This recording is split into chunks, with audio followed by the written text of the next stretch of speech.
के कराची के कोरंगी वाले इलाके का ॾींदा हलूं। कोरंगी सिंगर चुरंगी भरसा कंपनी में कम दौरान भित किरण सबब पोरहत फोत थी है। फोती पोरहत के 23 वरनि जी जयराम वल्द नाथा तौर सुञाणप थी है। अवां खे ॿुधाई पिया संदसि लाश अस्पताल मुंतकिल कयो है। अफ़सोसनाक वाक़ियो ही पेश आयो है। कोरंगी सिंगर चुरंगी भरसा कंपनी में कम दौरान भित किरण सबब पोरहत फोत थी वियो है। फोती पोरहत जी 23 वरनि जी जयराम वल्द नाथा तौर सुञाणप थी है। संदसि लाश अस्पताल मुंतकिल कयो है।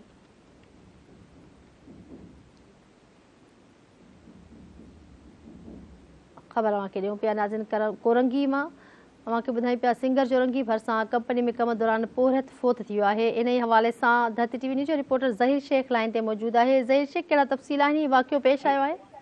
जी, कराची के इलाके कोरंगी क्रॉसिंग के भरसां कंपनी में कम के दौरान एक पोरियत फोत थी है, जैसी शिनाख्त पोरी जी जेके राम वल्द नाथा खान के नाले सां थियो आहे।